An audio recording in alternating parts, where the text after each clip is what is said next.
बोध कथा एकांत की शक्ति। घने जंगलों और पर्वतों के बीच एक छोटा सा आश्रम था। उस आश्रम में आरव नाम का एक युवक आया।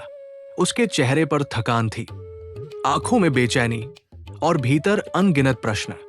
वो गुरु के चरणों में बैठकर बोला, गुरुदेव, मैं लोगों के बीच रहकर भी बहुत अकेला महसूस करता हूं। मन हमेशा अशांत रहता है। क्या सच में एकांत में कोई शक्ति होती है? गुरु मुस्कुराए। उन्होंने कोई उत्तर नहीं दिया, बस उसे आश्रम से दूर पहाड़ों की ओर ले गए। कई घंटों की यात्रा के बाद वे एक शांत झील के पास पहुंचे। चारों ओर मौन था, न कोई मनुष्य, न कोई शोर, केवल हवा की धीमी ध्वनि और जल की स्थिरता। गुरु ने कहा, आज की रात तुम यही रहोगे। न कोई मंत्र, न कोई पुस्तक, न कोई दीपक, केवल स्वयं के साथ। रात गहराने लगी। शुरू में आरव को बड़ा आनंद आया। उसे लगा यही शांति है, पर कुछ ही समय बाद उसके भीतर विचारों का तूफान उठने लगा। पुरानी स्मृतियां, असफलताएं, डर, अधूरे रिश्ते, भविष्य की चिंता। वो बेचैन हो उठा। उसे लगा जैसे जंगल से अधिक भय उसके भीतर है। वो पूरी रात सो न सका। सुबह होते ही गुरु लौटे। उन्होंने पूछा, क्या देखा?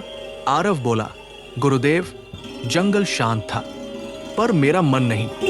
मैं पहली बार समझ पाया कि मैं संसार से नहीं, स्वयं से भागता रहा हूं। गुरु की आंखों में करुणा थी।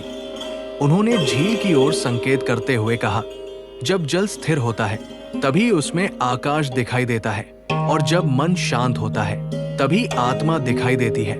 लोग एकांत से इसलिए डरते हैं क्योंकि वहां कोई दूसरा नहीं होता जिसके पीछे वे स्वयं को छिपा सके। आरव मौन हो गया।